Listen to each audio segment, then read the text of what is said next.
John Tsilimparis is a psychotherapist, author, and teacher. His work focuses on grief counseling, depression, addiction and recovery, anxiety disorders like OCD, PTSD, phobias, and panic disorders. His new book, The Magic and the Tragic, is rewriting the script on grief and discovering happiness in our darkest days. Hi, John. Hello. Hi, Thank you so Kelly. much for being here. Thanks for having me.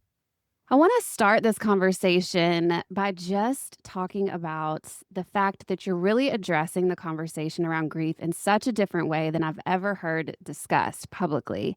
I think one of the most impactful things in your book was just kind of breaking that down and helping people to understand what grief really is.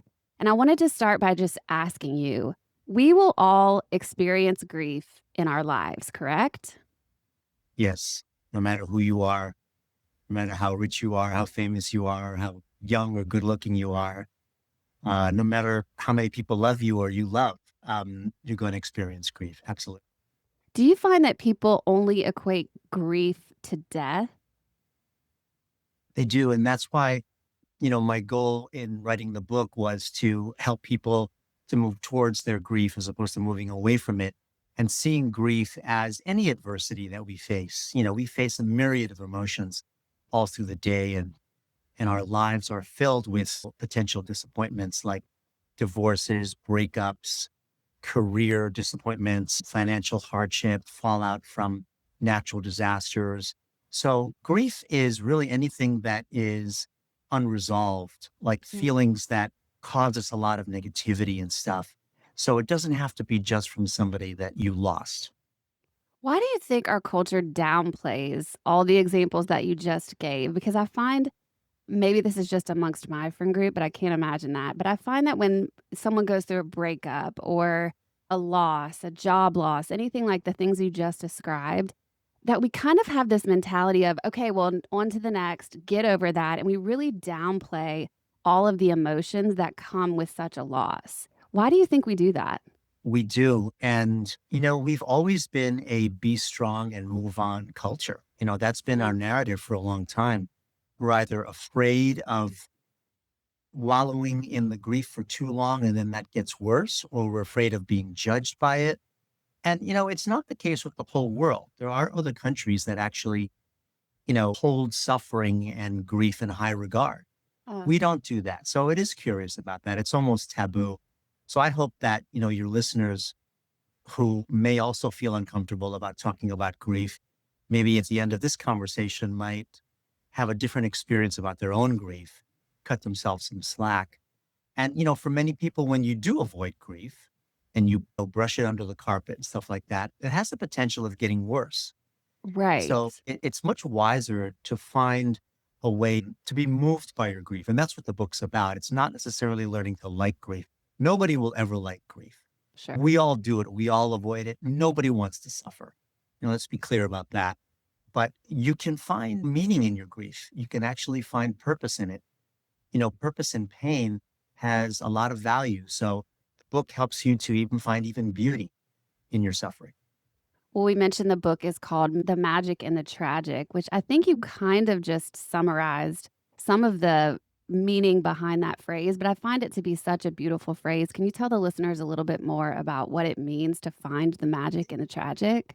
Yeah. So when I was young, I experienced trauma in my family. And then as a teenager, there was tragedy. I lost a sibling, and it was a really difficult time for me. And, I didn't have the tools to deal with it. And I didn't really deal with it until much later. But I found that before the tragedy, I always had a curious relationship with the arts and that I had a little bit of an aesthetic mindset when it came to music. And Okay. music always made me feel good, even the sad kind. So I learned that in my darkest moments after this tragedy, if I listened to music and I paired it together, somehow it started to change my thoughts. And I started to realize that this was a different experience that I was giving myself. I was honoring my grief in this way. And I was feeling like whoever wrote this music knows exactly what I'm feeling like. And it felt Mm. like it legitimized my pain. It felt like it validated my pain. And that was kind of the beginning of it. And I use that often in my psychotherapy practice. And remember, an aesthetic, Kelly, can be anything that evokes positive emotion in you. It could be your love for gardening. It could be your love for hard work. It could be fitness. It could be any of the arts, of course. It could be spending time in nature.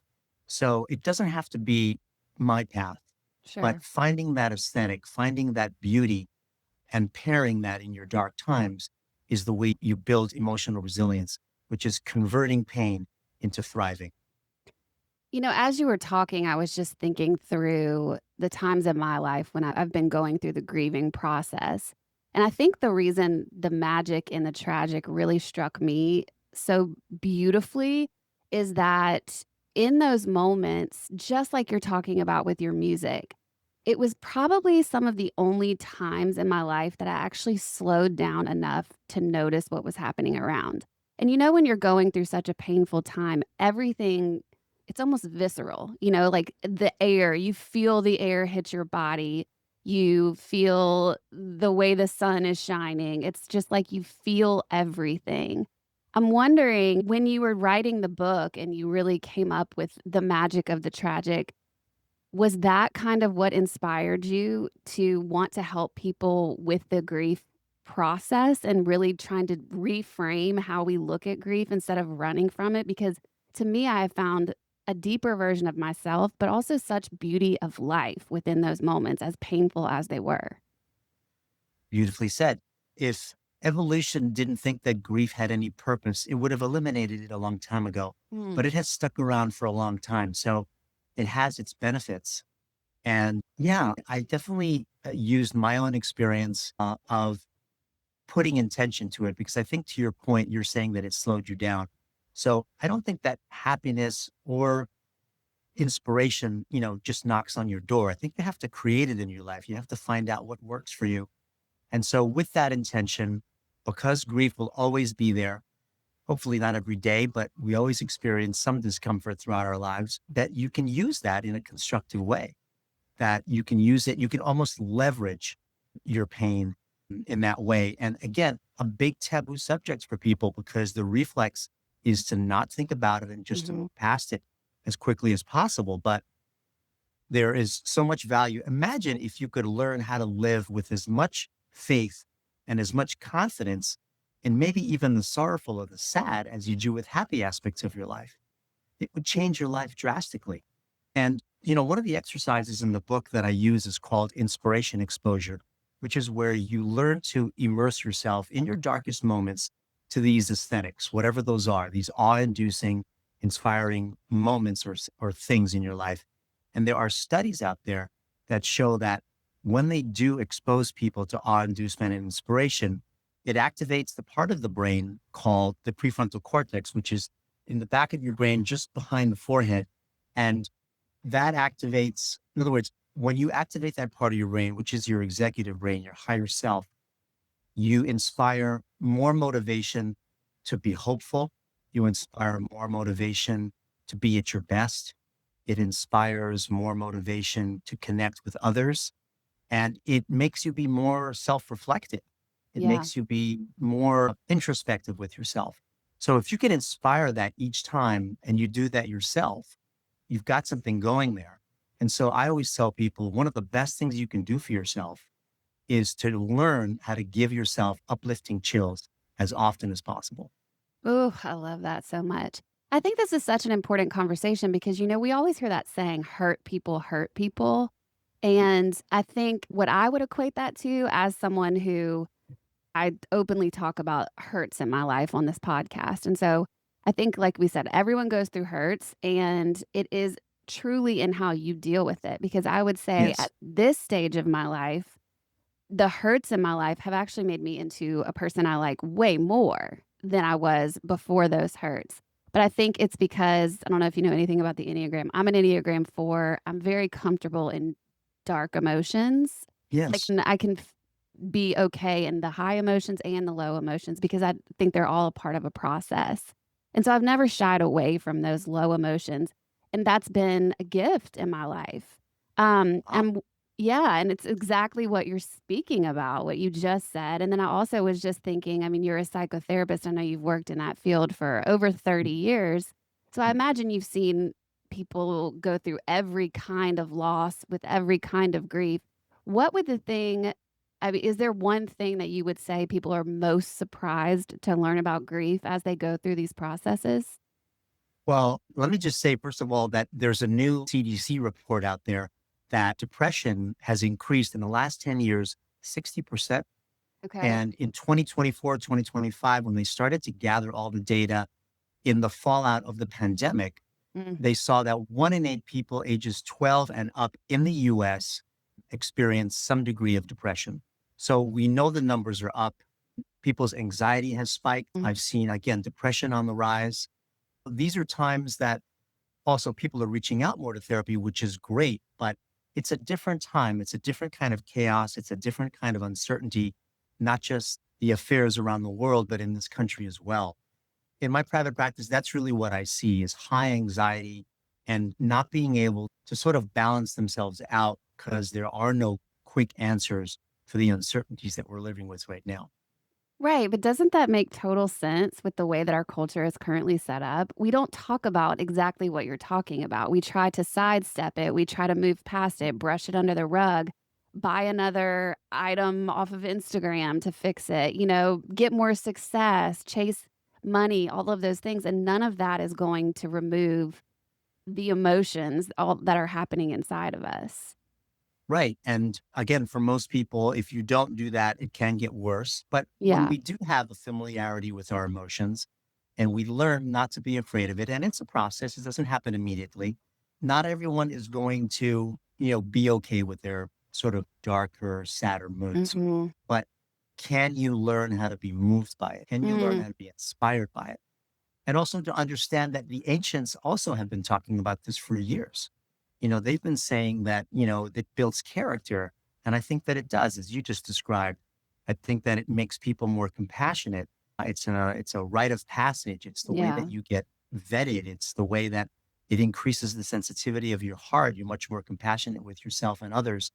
So there's so much value in that, but we do want to take away the stigma and the initial fear. Because it feels bad, I think people translate it as because it feels bad, I shouldn't be feeling this. Mm. I've had a friend recently going through a pretty bad breakup, and she's been one of the people that we were talking about earlier that wants to rush through it, and there's so much shame I'm seeing come from the fact that she's not over it yet. And I find that to be so interesting. But in your book, you call it dignifying the suffering.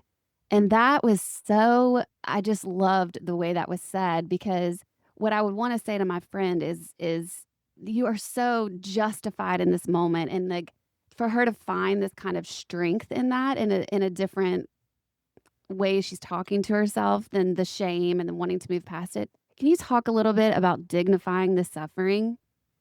Yeah. So if I learn how to not be afraid of my suffering and try to hold it in high regard, as we just described, then maybe I'm not shaming myself about it. I'm not rushing through it. I'm actually dignifying it, which means I'm honoring it. I'm giving it new meaning.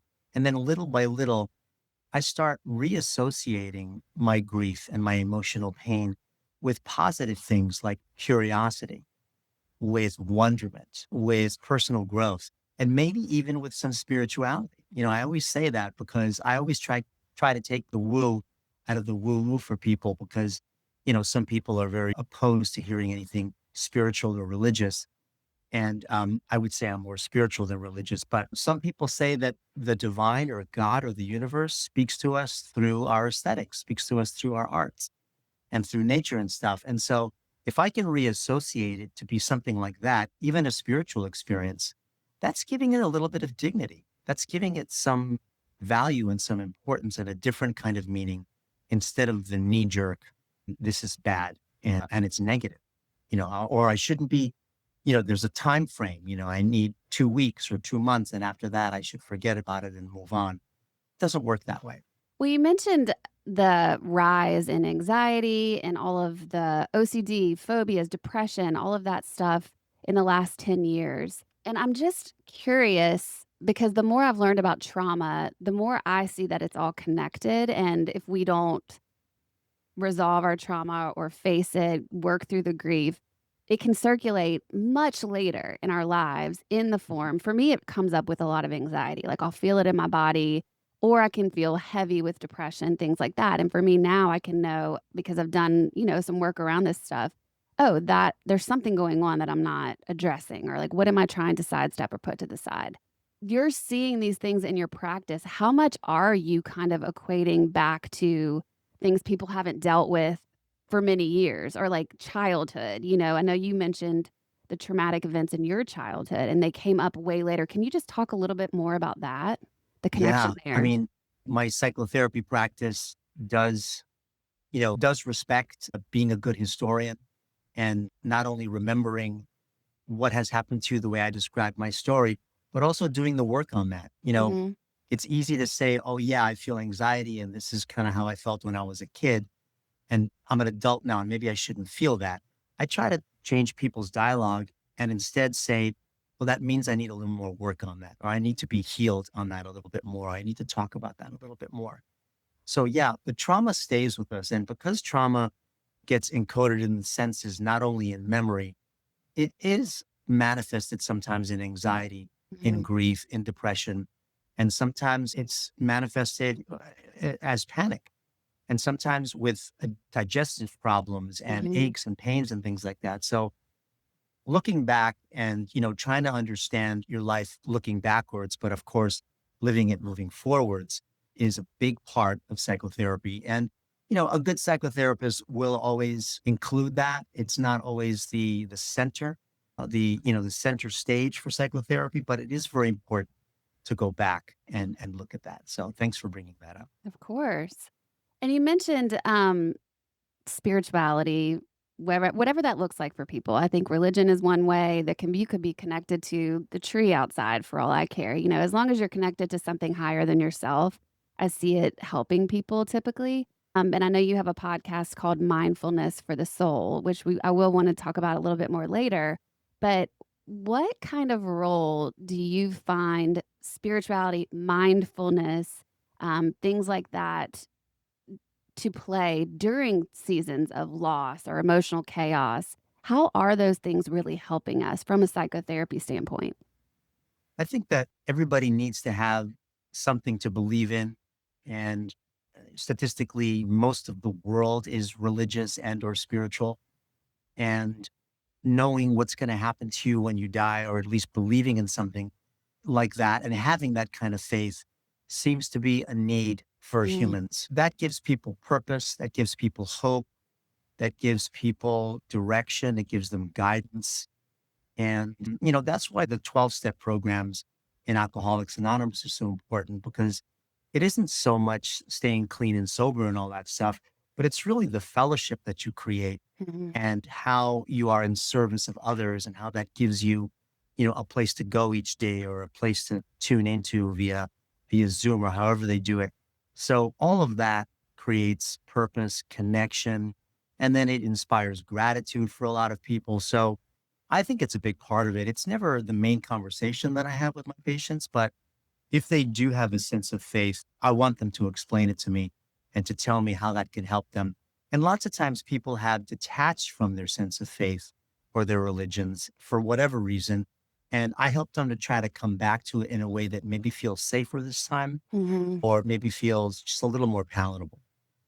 You mentioned hope, and I find that to be so important during grief. Hope and connection. Those were the two things that really stuck out to me in the last bit that you said, because for me, during the times I've talked about, the times where I just felt like I was at the bottom of the barrel, not going to be able to climb out of it.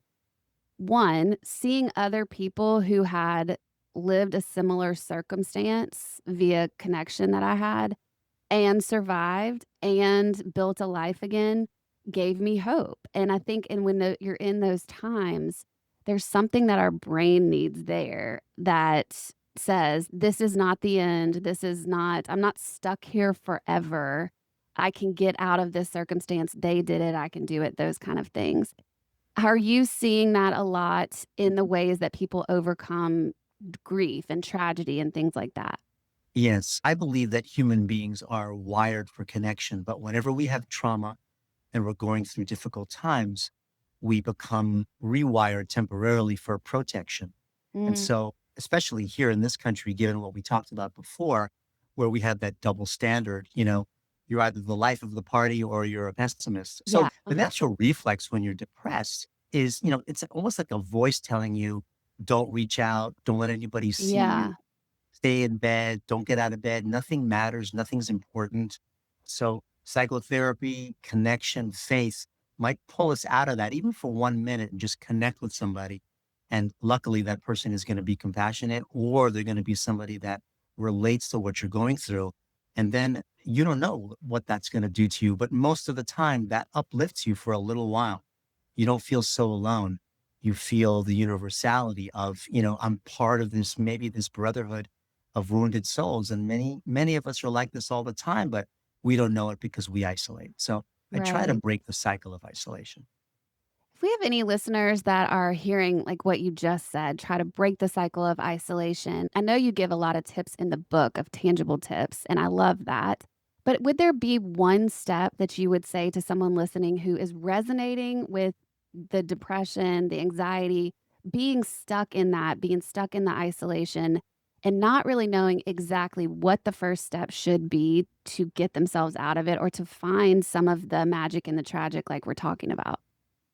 Well, obviously, people lack structure when they're typically deeply depressed. They have stopped doing their routines. Mm, They are not following through on their tasks or their goals, their assignments for the day, so to speak. So it's making sure that people do have structure, making okay. sure that people, despite how they feel, they are still fulfilling role obligations and that they are opening up the shades and getting outside and being with people and talking to people. But it's really reaching out. That's probably what I would say the most to people is to reach out. There's an exercise in the book that I often give to people that really helps them a lot. And especially if they're struggling with their depression and or their grief and not giving themselves, the compassion to feel it. I ask people to write themselves a sympathy letter, a very short one, a letter that you would probably write to a friend that's going through a real big loss. And in this letter, you're giving yourself the kind of compassion, the space to feel the grief, the time to grieve for as long as you want. And you're saying, I'm sorry for what I've been through and what I've gone through, and that everything that I feel is legitimate and it's okay and it's just part of life. It was a very powerful process to be able to give that to yourself Mm, the way that you might give that to someone else. People don't do that for themselves. They are more apt to be kinder and more compassionate with others than they are with themselves. yes, that makes so much sense to me. We mentioned the podcast, Mindfulness for the Soul. Can you tell the listeners a little bit about what you talk about on the podcast and the kind of conversations you're having? Yeah, so it's, psychological tips for the day. It's daily reminders. It's little exercises to stay present as often as possible, try to stay as authentic as possible. There are episodes about mindfulness that you mentioned before. There could be some relaxation techniques, some meditation, some progressive muscle relaxation, all kinds of things to kind of get you through the day. So it's sort of like your daily break with intention to get some tips to get you through the day. Well, that also sounds like a really good place to start if you're in the place of depression, anxiety, or really struggling in some grief. Low moments. If you had to say one thing that you really want the magic in the tragic to bring to the country, to anyone, to people, because of the work you do and what you're seeing out there with people, I do think you're seeing kind of how much a lot of us are just in the trenches right now. So, what's your hope for this book? That you, as I mentioned before, you're not afraid of your grief moving forward. And that, if you do try to pair it with aspects of your life that are beautiful or that do give you excitement and they lift your spirit, you might start developing what I call grief empowerment. You might walk around feeling a little bit differently about who you are and what your feelings are about. Again, it's very natural to not want to feel negative feelings. But if you can find a way to not fear it and hold it in high regard, as I mentioned before, and honor it, exalt it as best you can, I think that you're building stronger resilience. And remember, resilience isn't about having grit and being, let's say, a warrior or something like that. It's really about converting things. So Instead of running from your grief, can you find a way? I think that the book explains that really well. Can you find a way to transform it into something different, something purposeful? And I think that it'll help you to thrive better moving forward in these difficult times. Resilience does not mean grit. I saw you say that on Good Morning America, and I thought that is what we need to hear right now. Resilience doesn't mean it has to be grit because that's what we do, right? We keep striving, we keep feeling Right, like we need to push through, and it feels right, exhausting. right. Because then, if after the second or third day or fourth day after, my dark period begins where I'm feeling depressed or sad about something, if everyone's telling me that it is about grit and then I still can't make it go away because I'm still feeling that way and I still need time to process it, I'm going to feel weak. I'm going Yeah. to feel like a fool. I'm going to feel like I don't get it. Everybody else does and I don't. So it's not about grit and, being powerful and stuff like that. So I'm glad you brought that up because, yeah, I did mention that. And I hope everyone heard that. So, it's kind of like when people say with good intention, you don't look depressed or what do you have to be sad about? Our immigrant parents tell us that all the time. You have a roof over your head, you live in a nice place, or you live in a city that has, whatever resources and fun and you're safe and all that stuff. But, despite the good intention, that's not the thing you want to hear when you're feeling down because that's going to make you feel weak and it's going to Mm. stigmatize you. So you And try to make you surround more yourself with, depressed, more yes, you anxious. get exactly. Yeah. So I have to give it to myself. I have to learn how to, if I can't find people to give me that kind of support, I can learn how to do that.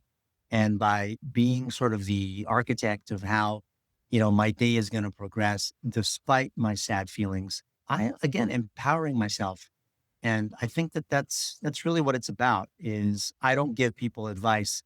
I create the conditions in therapy for people to learn how to empower themselves and to Mhm. make decisions for themselves. That's really what therapy is for. If you can empower yourself, Mm. then your life is going to look vastly different. I completely agree. Well, I will put the link for John's podcast in the description of this podcast for you guys. Is there anywhere else that people can keep up with you if they want to keep up with your work? On Instagram, it's J Tsilimparis. And then on TikTok, it's John Tsilimparis. And Okay, then my website is johnsilimparis.com. perfect. Again, I will put all of that in the description of this podcast for you guys. John, thank you so much for being here. I really love this conversation. Thank you. It was a lot of fun. I appreciate it. Thank you guys for listening.